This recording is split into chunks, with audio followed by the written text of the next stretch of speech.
আমাদের আজকের পর্বের ব্যাকগ্রাউন্ড দেখেই আমার পেছনে যা ব্যাকগ্রাউন্ড সেটা দেখে আপনারা বুঝতে পারছেন বাংলাদেশে কিন্তু এখনো শান্তি ফেরেনি, এখনো কিন্তু উত্তপ্ত অশান্ত হয়ে রয়েছে বাংলাদেশ।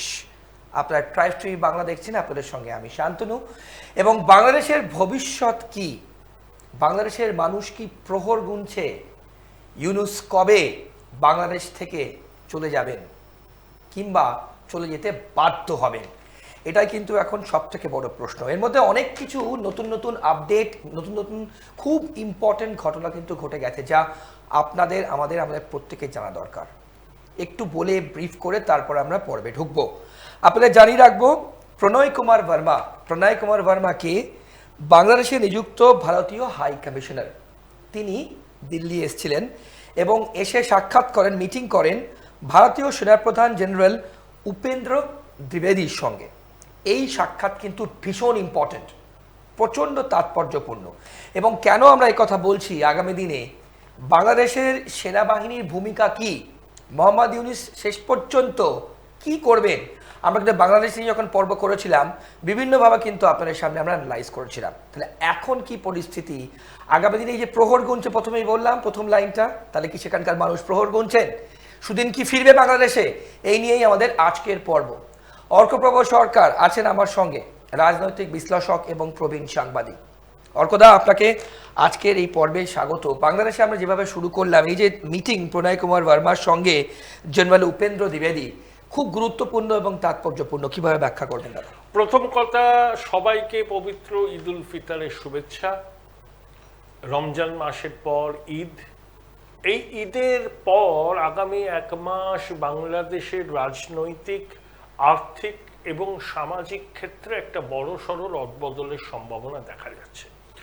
আমরা একটা কথা প্রায়শই বলি যে দেহত্যাগ না করলে পদত্যাগ করেন না। আন্তর্জাতিক খ্যাতিসম্পন্ন বাটপার সুদখোর ইউনূস সম্পর্কে এটাই প্রযোজ্য। কেন? ইউনূস গ্রামীণ ব্যাংকের ম্যানেজিং ডিরেক্টর ছিলেন। বাংলাদেশের আইন অনুযায়ী 60 বছর বয়সে সেই পদ থেকে সরে যাওয়া উচিত, কিন্তু ইউনূস টাল বাহানা করে 71 বছর পর্যন্ত এই পদে ছিলেন। তারপর আদালতের নির্দেশে তাকে সরতে হয়, যদিও তিনি আপিল মামলা করেছিলেন, কিন্তু সেটাই সুফল পাননি। উনি যে যে সংস্থা বা কোম্পানি তৈরি করেছেন সবকটারই শীর্ষ পদে তিনি আছেন এবং কখনো তিনি পদ ছাড়তে চান না। তাই অন্তর্বর্তী সরকারের মুখ্য উপদেষ্টা হিসাবে ইউনূস পদ ছেড়ে দিয়ে নির্বাচন দেবেন, এই ভাবনাটাই বাতুলতা। যেন তেন প্রকারেণ ইউনূস ক্ষমতা আঁকড়ে ধরতে চাইছেন। বেশ, বাংলাদেশে 4 জন আছেন যাকে আমি বলি দুষ্ট চতুষ্টয়। একজন হচ্ছেন ব্রাহ্মণ পীর পিনাকি ভট্টাচার্য, তিনি বাংলাদেশে একটা ওষুধ কেলেঙ্কারিতে যুক্ত, বর্তমানে ফ্রান্সে থাকেন। আরেকজন আছেন ফরহাদ মাজাহার, এককালে বিপ্লবী ছিলেন, কমিউনিস্ট মতাদর্শ দীক্ষিত ছিলেন, এখন হচ্ছেন ইসলামী ধর্মগুরু। 3 হচ্ছেন জামাতের আমির ডক্টর শফিকুর রহমান এবং 4 হচ্ছেন মোহাম্মদ ইউনূস। এই 4 জন চক্রান্তে নীল নকশা বুনেছে বাংলাদেশে, যাতে ইউনূসকে দীর্ঘদিন ধরে ক্ষমতায় রেখে দেওয়া যায় এবং বাংলাদেশকে একটি সন্ত্রাসী রাষ্ট্র বা ধর্মান্ধ রাষ্ট্রে পরিণত করা যায়। বেশ, পিনাকি ভট্টাচার্য কয়েকদিন আগে ফেসবুক পোস্টে দিয়েছেন যে ডক্টর ইউনূসকে 2029 সালের জানুয়ারি মাস পর্যন্ত ক্ষমতায় রাখা উচিত, কারণ 2024 সালের জানুয়ারি মাসে বাংলাদেশে নির্বাচন হয়েছিল, শেখ হাসিনা ক্ষমতায় এসেছিলেন, যদিও সেই নির্বাচন নিয়ে বিতর্ক ছিল। তাহলে সেই সরকারের মেয়াদ শেষ হচ্ছে 2029 সালে, ততদিন পর্যন্ত ডক্টর ইউনূস থাকুন। মুখ্য উপদেষ্টা হিসাবে ডেপুটি মুখ্য উপদেষ্টা হোক বিএনপির নেতা তারেক রহমান, এবং আওয়ামী লীগ এবং তার সহযোগী বাদে অন্যান্য দলগুলোর প্রতিনিধিত্ব থাকুক। এটা একটা ফর্মুলা যে জাতীয় সরকার 2029 জানুয়ারি পর্যন্ত, তার মাথায় ইউনূস। সার্জিস আলম, সে একটা ফেসবুক পোস্টে বলেছে যে সে চায় ডক্টর ইউনূসকে নির্বাচিত সরকারের প্রধানমন্ত্রী হিসাবে দেখতে। তা নির্বাচিত সরকারে ইউনূস যদি সেরকম আসন থাকে তার দলে তিনি প্রধানমন্ত্রী হবেন। ইউনূসের তো কোনো দল নেই, ওই ছাত্রদের দলটাই ইউনূসের দল। বাংলাদেশে নির্বাচন হলে যে কোনো সময়, আমি দায়িত্ব নিয়ে বলছি, জামাত এবং ইসলামিক দলগুলো মিলিতভাবে 15% বেশি ভোট পাবে না। বেশ, তাহলে ইউনূসের সম্ভবই নয় কোনো নির্বাচিত দলের প্রধান হওয়া। তাহলে ইউনূস কি করবে? ওই ফর্মুলা যে যেন তেন প্রকারেণ উপদেষ্টা থাকতে হবে, জাতীয় সরকার হবে, ইত্যাদি ইত্যাদি। কিন্তু বাদ সেধেছে সেনাপ্রধান। সেনাপ্রধান ওয়াকারুজ্জামান ঈদের শুভেচ্ছা জানাতে যমুনাতে গিয়েছিলেন। সেনাপ্রধানের অবস্থান খুব স্পষ্ট, অন্তর্ভুক্তিমূলক নির্বাচন এবং নির্বাচনের পর একটা নির্বাচিত সরকারের হাতের ক্ষমতার হস্তান্তর এবং সেনাবাহিনী ক্যান্টনমেন্টে ফিরে যাবে।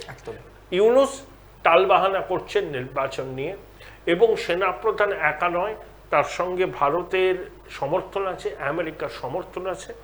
ভারতের রাষ্ট্রদূত হঠাৎ করে দিল্লিতে এসে আমাদের সেনাপ্রধানের সঙ্গে বৈঠক করলেন, এটা আনপ্রেসিডেন্টেড। আমার ধারণা বাংলাদেশে যে সমস্ত ঘটনা ঘটছে এবং কি ঘটতে পারে সে সম্পর্কে একটা আগাম আভাস সেনাপ্রধানকে দিয়ে গেলেন। এবং ভারতের বাংলাদেশের সেনাবাহিনীর ভিতরে কি চলছে, কি পদক্ষেপ তারা নেবে সে সম্পর্কে একটা আগাম আভাস ঢাকায় নিযুক্ত ভারতের রাষ্ট্রদূত ভারতের সেনাপ্রধানকে দিয়েছে। এটা কি কোনো ইন্ডিকেশন কিংবা কোনো বার্তা মোহাম্মদ ইউনূসের জন্য এই সাক্ষাৎ? অবশ্যই বার্তা। আগামী 1 মাস বাংলাদেশের ইতিহাসে এবং ভারতীয় উপমহাদেশের ইতিহাসে অনেক রদবদল ঘটবে এবং খুব গুরুত্বপূর্ণ। কারণ রমজান শেষ হয়ে পবিত্র ঈদ, ঈদের পরে আবার সমস্ত রকম কর্মসূচি চালু হবে। নির্বাচন দেওয়ার ব্যাপারে ইউনূসের উপর চাপ হবে। শুধু তো সেনাবাহিনী নয়, বিএনপিও বলছে যে নির্বাচন দিতে হবে, কারণ এই সরকারটা অনির্বাচিত, অগণতান্ত্রিক, অসাংবিধানিক। এটা গায়ের জোরে ক্ষমতা দখল করা। বাংলাদেশে শেখ হাসিনা ভারতে চলে এসছেন, তিনি পদত্যাগপত্র দেননি। তাহলে বাংলাদেশে ইউনূস যে অন্তর্বর্তী সরকার চালাচ্ছে, সাংবিধানিক বৈধতা কোথায়? আর ইউনূসের আমলে তো কিছু হয়নি। ও সংস্কার বলছে, ছোট সংস্কার, বড় সংস্কার, সংস্কারের প্যাকেজ। আসল লক্ষ্য হচ্ছে ক্ষমতায় টিকে থাকা। সেই জন্য ওই পিনাকি ভট্টাচার্য আর সার্জিস আলমকে দিয়ে জল মাপার জন্য ইউনূস ওই মন্তব্যগুলো করিয়েছে। বেশ, অর্থাৎ আমরা প্রথমে যেটা বললাম যে প্রহর গুনছে, আজকে পবিত্র ঈদের দিন, আজকে ঠিক বাংলাদেশে এই মুহূর্তে যা অস্থিরতা, সেখানকার মানুষজন কি এরকম একটি মানে পবিত্র দিনে যা চলছে এক্সপেক্ট করেছিলেন? না, এবারের ঈদে গণ অভ্যুত্থানে যারা নিহত হয়েছিলেন, আহত হয়েছেন, পঙ্গু হয়েছেন, 1400 মানুষ তো নিহত হয়েছেন, বহু মানুষ আহত, পঙ্গু, তাদের পরিবারের ঈদ কোথায়? আবার আওয়ামী লীগের বহু কর্মী সমর্থক জেলবন্দি, ঘর ছাড়া, তাদের পরিবারে বা ঈদ কোথায়? এবার একটা অন্যরকম ভাবে ঈদ পালিত হচ্ছে বাংলাদেশে। কিন্তু বাংলাদেশ একটা গুরুত্বপূর্ণ সন্ধিক্ষণে দাঁড়িয়ে আছে এবং ইউনূসের অপসারণ সময়ের অপেক্ষা। হয় ওকে স্বেচ্ছায় সরে যেতে হবে, না হলে ওকে অপসারণ করা হবে। সেক্ষেত্রে আপনি রিলেট করে বলছেন যে প্রহর গুনছে সেখানকার মানুষ, বাংলাদেশের মানুষ চাইছে ইউনূস চলে যাক। বেশ বেশ, সিংহভাগ মানুষ ইউনূস সরকারের সার্বিক ব্যর্থতাটা তারা বুঝতে পেরেছে। বেশ, নির্বাচন যদি হয় অর্কদা, আমার প্রশ্ন থাকবে আওয়ামী লীগের কি ভূমিকা থাকতে পারে? আওয়ামী লীগকে অংশ না নিয়ে কোনো নির্বাচন হবে না, হবেই না। সেরকম নির্বাচন হলে সেই নির্বাচনে কোনো স্বীকৃতিই হবে না। ওকে, আওয়ামী লীগ নির্বাচনে প্রতিদ্বন্দ্বিতা করবে, সবাই করবে, এবং প্রত্যেকটা বাংলাদেশের যাদের ভোটাধিকার আছে তারা যেন ভোটাধিকার প্রয়োগ করতে পারে। তারপরে মানুষ যা রায় দেবে সেই রায় সবাইকে মানতে হবে। বেশ, অর্কদা, এখানে স্পেসিফিকভাবে দুটো প্রশ্ন করবো। আপনি আগেও বিভিন্ন পর্বে বলেছেন আমেরিকার ইন্টারভেনশন এবং আমাদের ভারত সরকারের প্রোঅ্যাক্টিভনেস কি আরো আপনি বাড়াতে বলছেন? ভারত সরকার তো বাংলাদেশের পরিস্থিতির উপর নজর রাখছে, সেই জন্য ইউনূসের কাতর আর্জি সত্ত্বেও প্রধানমন্ত্রী বিমস্টেকের সম্মেলনের পার্শ্ব বৈঠকে ইউনূসের সঙ্গে দেখা করছেন না। ইউনূস চীনের আগে ভারত সফর করতে চেয়েছিলেন, সেটাও ভারত সরকার রাজি হয়নি, কারণ ইউনূসকে কোনো লেজিটিমেসি ভারত সরকার দিতে চাইছে না। ইউনূসের সঙ্গে যদি নরেন্দ্র মোদীর বৈঠক হয়, ইউনূস তখন বলবে দেখো ভারত আমাদের সরকারকে স্বীকার করে নিয়েছে, ধর্মীয় সংখ্যালঘুদের উপর অত্যাচারের যে ঘটনাটা বাংলাদেশে ঘটছে এবং ভারত সরকার তার প্রতিবাদ করছে, এখন ইউনূসের সঙ্গে প্রধানমন্ত্রীর বৈঠক হলে ইউনূস বাংলাদেশে গিয়ে বলবেন যে এগুলো ভারতীয় মিডিয়ার অপপ্রচার, প্রধানমন্ত্রী নরেন্দ্র মোদী তার সঙ্গেই আছে, তাই সংখ্যালঘুদের উপর অত্যাচারের যে অভিযোগটা ভারত সরকার তুলছে সেই অভিযোগটা অনেকটা লঘু হয়ে যাবে। এবং বাংলাদেশ একটা ধর্মান্ধ রাষ্ট্রে পরিণত হয়েছে, তো পাকিস্তানে তামাক খাচ্ছে, তাই সেখানে জঙ্গি জেহাদিদের আস্ফালন বাড়ছে। ভারতের যে র্যাডিক্যাল ইসলামের বিরুদ্ধে যে লড়াই, সেই লড়াইটাও লঘু হয়ে যাবে যদি এই মুহূর্তে ইউনূসের সঙ্গে প্রধানমন্ত্রী বৈঠক করে। ওকে, অল্পদা প্রায় শেষের দিকে যেটা জিজ্ঞেস করবো আপনাকে, তাহলে আগামী দিনে কোনো ঝড়ের কি প্রহর গুনছে, অর্থাৎ লাল বিফোর দ্য স্টর্ম। এখন থমথমে আবহাওয়া বাংলাদেশে। ঈদের পরে আগামী 1 মাস খুব গুরুত্বপূর্ণ বাংলাদেশের ক্ষেত্রে এবং সমগ্র ভারতীয় উপমহাদেশের ক্ষেত্রে।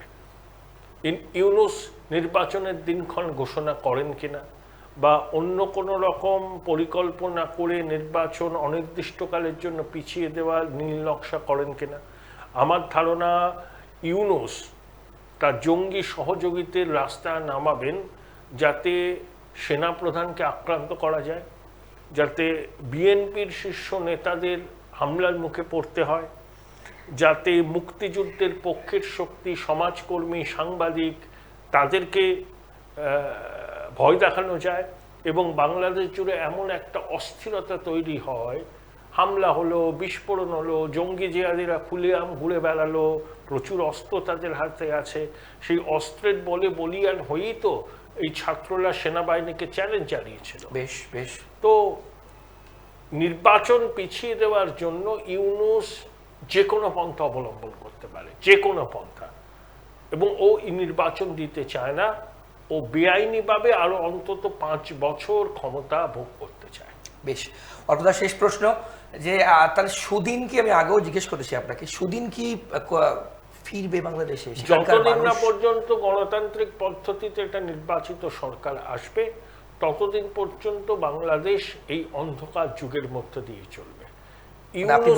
যতদিন বাড়বে অশান্তি বাড়বে, বাংলাদেশের সার্বিকভাবে ক্ষতি হবে এবং ভারতীয় উপমহাদেশের শান্তি সম্প্রীতি বিঘ্ন হবে। ভারতীয় উপমহাদেশের শান্তি সম্প্রীতি বিঘ্ন, খুব ইম্পর্টেন্ট স্টেটমেন্ট। অর্কদা, অনেক ধন্যবাদ আপনার সময়ের জন্য।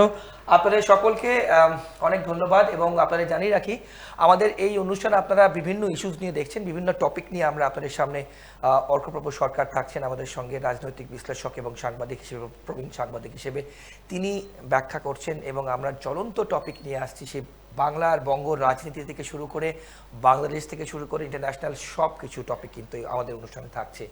আপনারা প্রচুর মানুষ ইনভলভ হচ্ছেন আমাদের সোশ্যাল মিডিয়াতে, প্রচুর মানুষ অনুষ্ঠান দেখছেন, আপনারা প্রচুর কমেন্ট করছেন, প্রায় সবকটা পর্বে আপনাদের প্রচুর কমেন্ট আমরা পাচ্ছি, আমরা কৃতজ্ঞ তার জন্য আপনাদের কাছে। এবং তার সঙ্গে আপনাদের প্রতিটা কমেন্ট আমাদেরকে প্রত্যেককে কিন্তু এনকারেজ করে, আরও ইন্সপায়ার করে, যাতে আমরা ভালো অনুষ্ঠান এবং ভালোভাবে আপনাদের সমস্ত কমেন্টকে উত্তর দিতে পারি, কিংবা আপনাদের মনের মধ্যে যে প্রশ্ন আছে সেটাকে আমরা উত্তর দিতে পারি এবং এই অনুষ্ঠানে অর্কদার বিশ্লেষণ আপনাদের সামনে তুলে ধরতে পারি।